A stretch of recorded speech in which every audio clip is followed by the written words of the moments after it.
Hello, everyone, and welcome to today's podcast. I'm your host, Rahul Abhisek, the CEO and founder of HirewithEve.ai, a top of the funnel AI skill assessment platform to help HRs cut their hiring time by 90%. Today, we have a very special guest joining with us. So it's a real pleasure to welcome Ms. Shoba Saji. Shoba is the Senior Vice President of HR at DTSS and SIS Group, which is a publicly listed company that provides private security, facility management, and cash logistics solutions, and is currently valued at about $1.5 billion. Shoba brings with her nearly 3 decades of HR expertise from companies such as Royal Enfield, Genpact, and now at SIS Group. So, welcome, Shoba, and thank you for joining us today. Thank you. Nice being here. Thanks for having me over, Rahul. Great, great. So let us start the conversation by you first telling us and sharing with us your journey in the world of HR and how have the last few decades been for you. Okay, so I've spent, like you said, I've spent about 3 decades in HR. I started with the manufacturing environment with Royal Enfield, then also continued in manufacturing environment with Caparo, then moved into a KPO ITS knowledge environment with Empowered Research. It was started by two very dynamic women. I always learned a lot from them, and they're still my friends. And then moved to Genpact.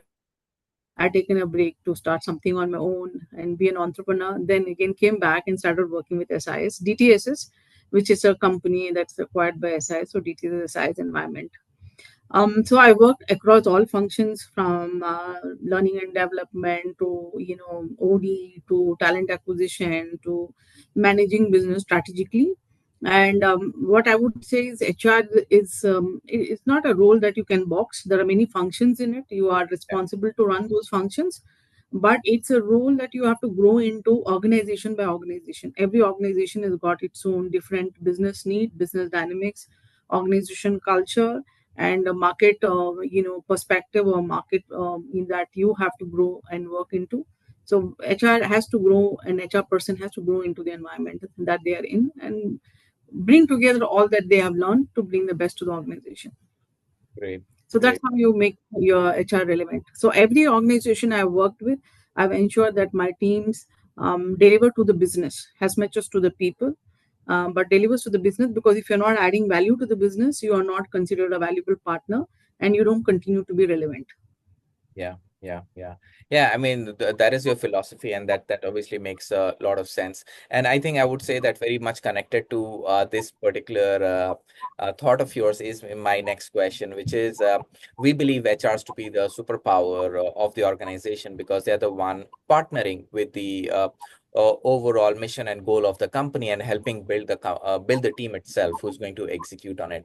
So my question to you is, what do you think are some of the key superpowers that the folks within the HR domain bring to the organization?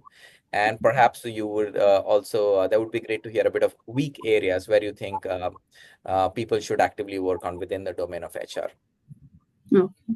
So HR, I always tell people in HR, no, you are in a very privileged role, right?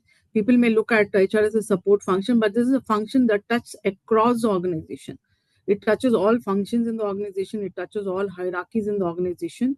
As an HR, actually, you have a perspective of a CEO. Basically, you look at things from the top, and people look at you also to, to absorb the organization culture or to observe what the organization means. So HR is a very important function at whatever layer or whatever level you are in HR. It is not a job. It's a role that you do. It's an organization that you reflect. So I would say it's universal. HR has a power of being universally relevant, and it's a very strategic role. Typically, you get to influence, you get to direct, you get to shape. So it's a very significant role to be in, and people should understand the power of that role and leverage that powerfully for the organization. Yeah, And weakness, yeah. So every function has its own strength and weakness. I would say in HR more than anything, right? I sometimes see process, overshadowing people. So HR has to play a fine balance between process and people. And the second thing I always tell HR folks that you're in a glass house. When you preach, you have to see what you do. So every time people read what you do. So it's a fine balance that you have to play all the time. So that's a difficult one. You can have friends but not so much friends, because there's so much of organization information and pedigree that you have to live up to. So that's two difficult things and important things that you have to do. It can be a weakness or strength. Yeah. That makes a lot of sense. So now, taking that conversation forward, then what is your vision for an HR's role in driving business growth? Like I said, the HR has to be rooted in the business. For the function to be relevant, you have to know what is your business doing, what is the strength and weakness, where does it want to go. And HR actually is a precursor. It's not a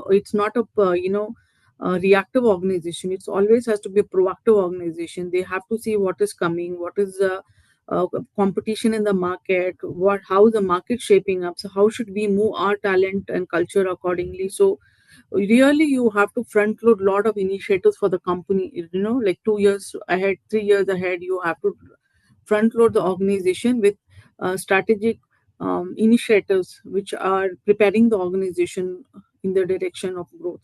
So I think that's very critical for the organization. Two, I think at all times drive culture. Culture is the most essential thing that binds the organization. You have to continue to be the flag bearer for the culture, and continue to build those bridges and build those fences that kind of keeps the culture safe. So that's, I think, very important also as you grow values and culture, as you would say. So we focus a lot on that also in the current organization. We do a lot of value sessions, and we do a lot of culture building organization, because from top we talk. In this organization that I'm part of, in SIS, that I am part of, in way back in 2019, our group managing director himself drew and did the culture sessions. Then CEO did that consequently. Then the heads of other business did it. So culture has to be driven from top, and HR is very important in weaving and keeping it together.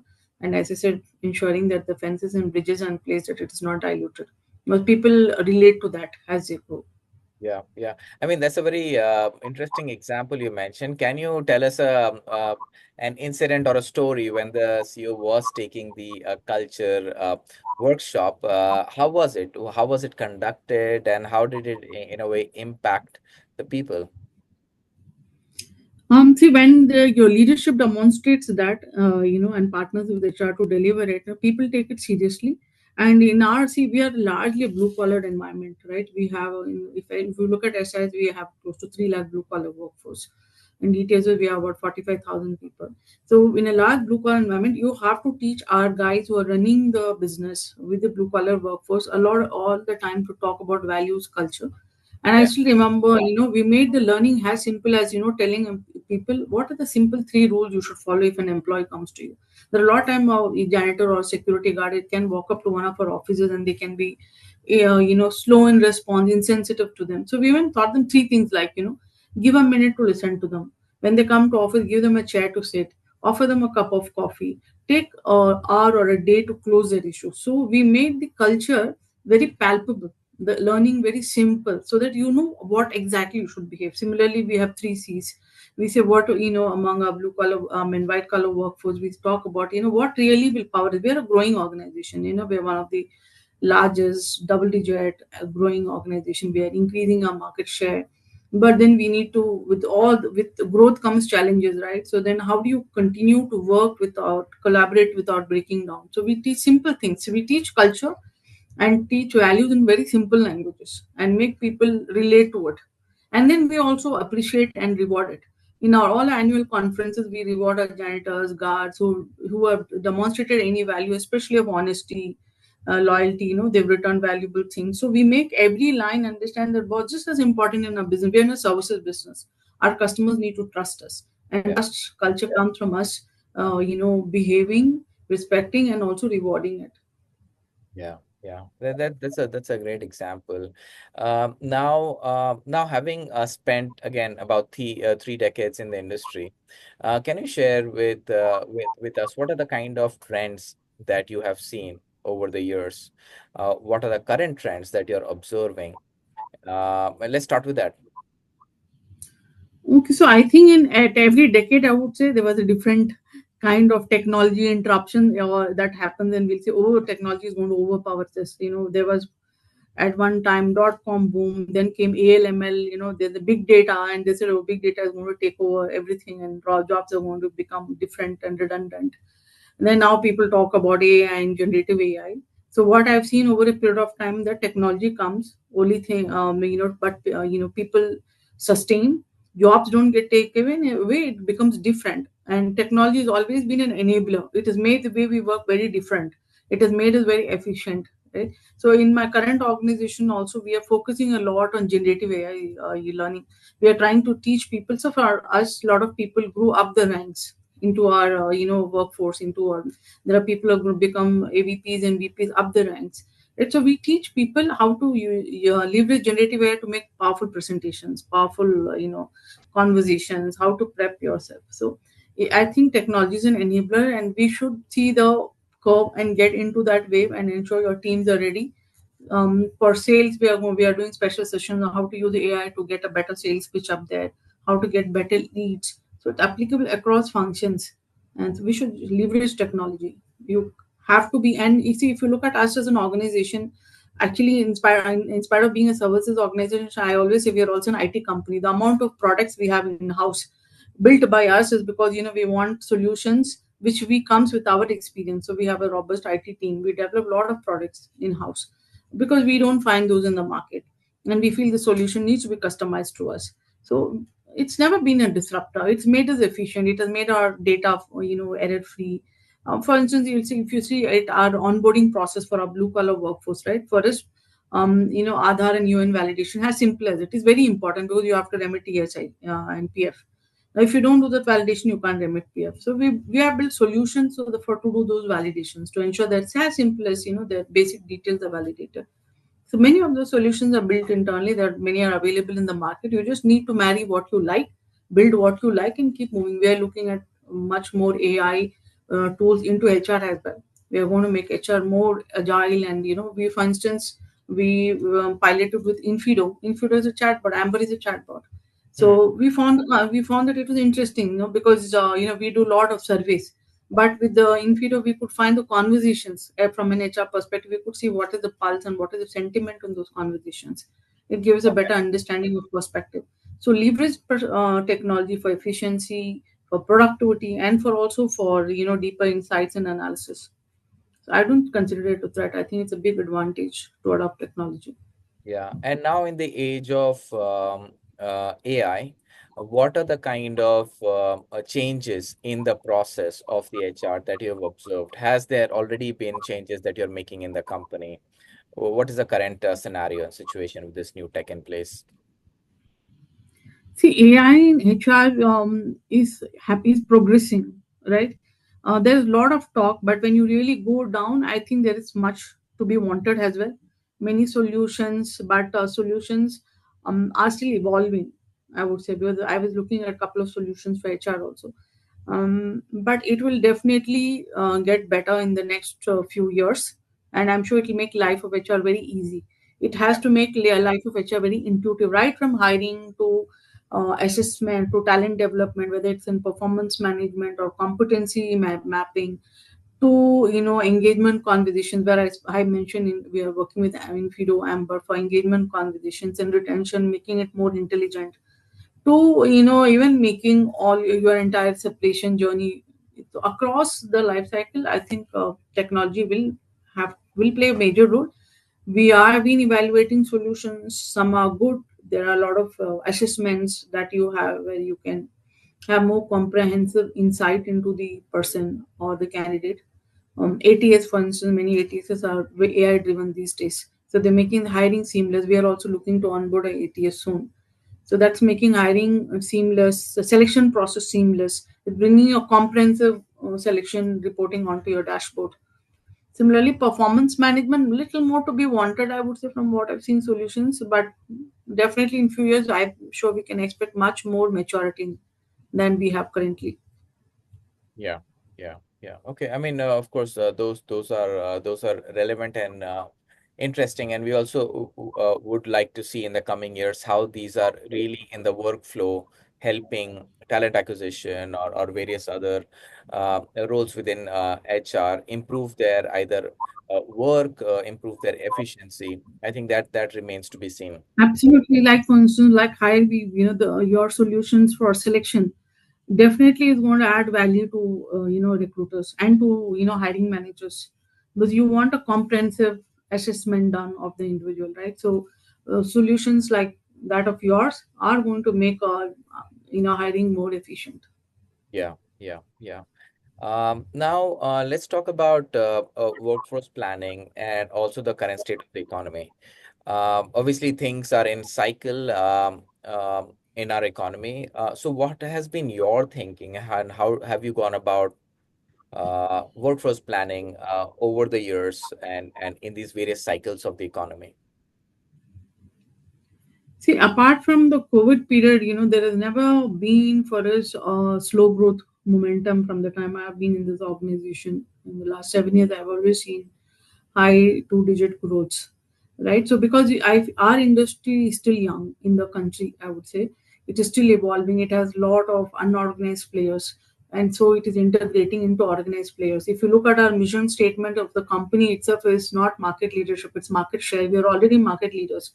We are talking about how do we build our market share. So we are talking a lot about how to build solutions approach, and how do we ensure that become a comprehensive player, so that we are one stop shop for the customers in all that they need in their space, in the workspaces. How do we make the workspace experience better?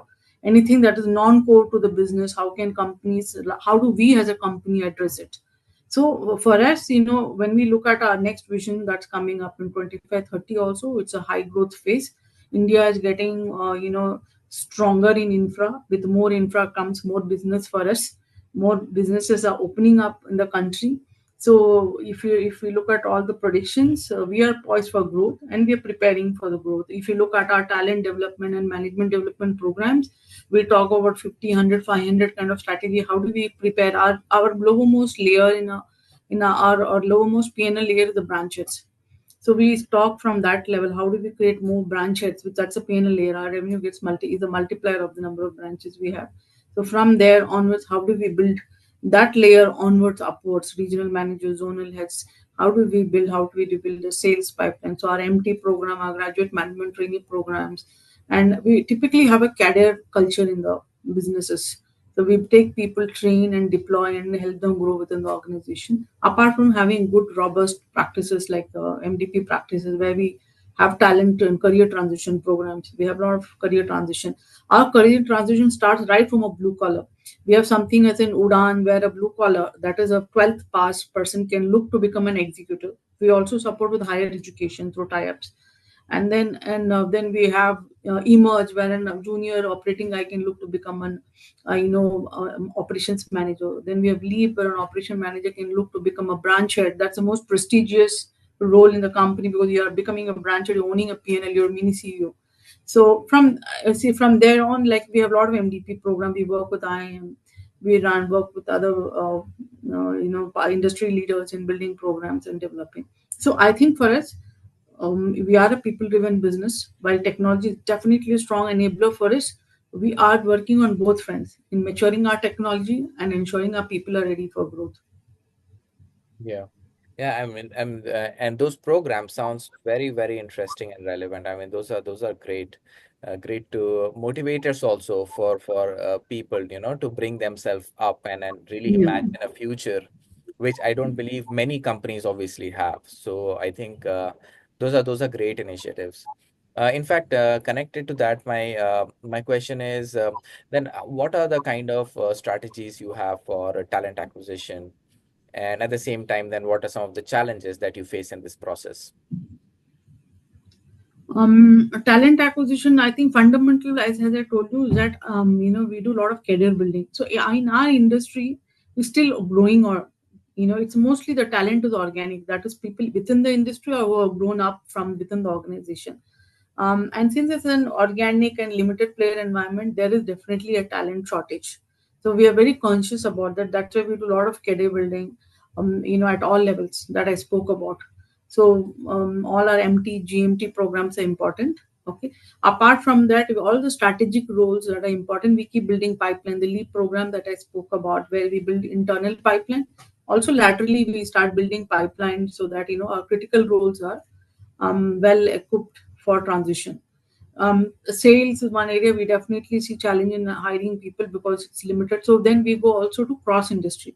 We look at bringing people from across industries and nurturing them to our industry. So I mean, we do all of that, right from organic growth to inorganic acquisition to looking at what is the industry. And being a leader in the industry, we lose a lot of talent to our competitors also, because then we are one of the mature company with some of the best practices and the best solutions. So people look to hire from us and get a KT, so to say, as to what Yeah. we do. So we're Mhm. conscious of that, but at the same time, we insulate ourselves by building these pipelines and talent internally and also organically harvesting. We work with partners. Mostly our solution, our hiring teams are internal, but few we work with partners. But yeah, we are looking to make our talent acquisition very agile. The ATS program that I was talking to you about, and we are also looking to build a lot of assessment into that, like that of Hire with Eve and others, to make the talent acquisition very seamless, because we found that it is an engine that constantly needs to run. While we are not volume hires like an IT BPO environment, but for us the hit rate is very low. Like for one position, critical position, we may be talking to 30-40 people, so to get a conversion. So that's why talent acquisition becomes very important, that they're able to also assess and integrate through tools efficiently. Yeah, yeah, yeah. Makes sense, makes sense. Now, in all of this, and you being the HR leader of the company, what are some of the challenges that you come across in your role? And then would be great if you also highlight how have you gone about addressing those? See, I feel that HR should have a problem solving mentality, because I mean everybody should have, Yeah, but in HR it's all the more important because you're not only solutioning for your function, you're also solutioning for the organization. There are many times, for instance, in our environment, compliance is a big ask, right? The compliance is a big risk, so we have to be highly compliant. There are many moving parts which can be exposed, which can make it sometimes tricky. So then we, building solutions around that. So I have built with the team, built an internal tool to ensure that we are able to create real time reports, are able to track any non compliances upfront, and able to fix that. So basically, I would say that HR, you have to be aware of what is very critical in your environment. What does your customer, at the end of the day, is your business, right? What does your customer expect from you? And how do you deliver that well, right from the top to the bottom, where you have to bring changes or solutions into that. So change management, of course, is critical. When we went on e-attendance, or when we ask people, there are a lot of digital tools we ask people to adopt to, right? If you look at any of our operating guy at the ground, they will have 4 or 5 tools on their phone. For machine scanning, there'll be tools. Then for where they go, and there's a IOPS tool that actually records their visits to customer. Then we have a Mitra app where we have where the employee can see all their data transparently. Every blue collar employee can log into the app and raise a grievance, and also they can see all the PF, ESIC, the salary slips and everything transparently. So different applications. So what one thing, and every time you, because basis legislations, that's basis the changes in the law, we have to make some changes in the systems. What we see is change management is just become a challenge. But now if you put a rigorous system in place, it's easy to drive. I'll tell you a small example. When COVID happened, we were actually for some time dumbstruck that how are we going to teach people how to wash hands? Our people on front line, they're most vulnerable. How do yeah, we teach them to wash hands for 10 seconds, right? So because we had an M training app, and that we had a training, we have a network called as Training Champs within our database. So since we could reach the last guy in Darbhanga or in the remote part of the country, since we had that network, we could take the learning seamlessly across. And if you look at up, those days, it's completely driven by the leadership. But if you look at our data, we were one of the earliest organizations that time to, um, you know, protect our people in terms of we identify high risk. high risk employees, move them out of high risk locations. But as simple as how to wash their hands, we were able to take that communication across and educate our blue collar work. I think if you have a problem solving mindset, and if you know how to put a program together, you can overcome any challenges. You just need to look for the solutions, and Wow. that's something that I very value within my organization. SIS is a very no frills organization, means business, just get to know things done. So within DTSS and SIS ecosystem, what I love is that we do what matters. we Yeah. we are not fluff and other things, but we do what matters. And that's why every time if you look at our great place to work, we get ranked very well because employees value what we do, especially for our environment. Welfare is very important, so in welfare and health, what we do, employees rank us very highly for that. Yeah. So I think, yeah, you need to do things that is relevant to your business, that's important for your people, and make sense of it. Yeah.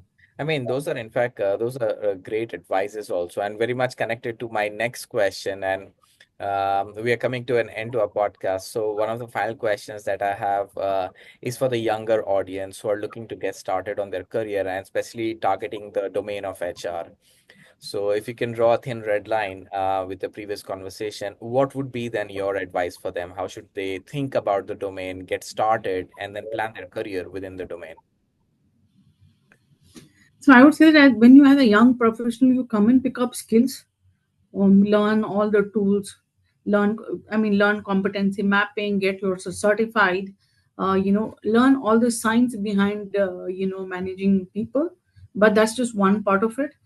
When you come in, the first thing that you have to learn is to dig deep into your business and learn to work in sync with what your business is. You cannot have two different dialects, right? You have to talk the language that your business talks, and then adopt to business and look at what is important, work with your business leaders and bringing those transformations. That's how industry works. And I think two is that you have to be very data savvy and metric driven, and three is that you have to be innovative and solution oriented.